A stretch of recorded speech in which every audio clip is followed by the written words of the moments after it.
Good evening. Thanks very much for joining us on Business 360. Global markets rebound after a clutch of U.S. banks joined forces to rescue First Republic Bank with a $30 billion bailout package. This comes a day after Swiss National Bank threw a $54 billion lifeline to Credit Suisse. Positive global cues lift Dalal Street. Financial stocks lead the rebound. The sensex gains 350 points, the nifty up over 100. Both indices down 2% for the week. TCS shares remain steady in trade after incoming CEO Krithivasan promises continuity, adding that priorities and strategies will not change. An emotional Rajesh Gopinathan says it was important to resign before the new financial year, so the new CEO has a clear runway.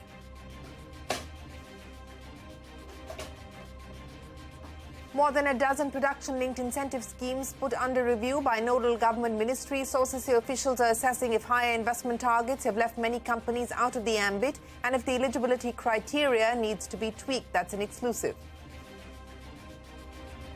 The Delhi High Court directs Delhi Metro Rail Corporation to pay Reliance Infra 4,800 crore rupees worth of arbitral award dues within a month. The court says failure to pay may lead to action against the centre and the Delhi government. Warns that DMRC funds may be attached as well. Deepak Bagla steps down as the CEO of Invest India. Money Control reports Bagla stepped down over questions over the work accomplished by the organisation.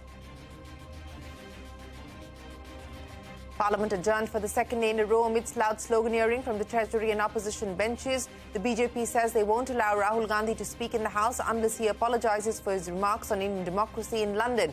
The opposition continues demanding a JPC probe into the Adani-Hindenburg matter. Chinese President Xi Jinping is set to visit Russia next week at the invitation of President Putin. This will be his first visit to Moscow since the Ukraine invasion. Pharma companies betting big on the dermatology space with quite a few merger and acquisitions. This segment sees a monthly growth of 11.8% in Feb. Analysts expect 10 to 12% annual sustainable growth. We get you a deep dive in what's brewing in the dermatology space.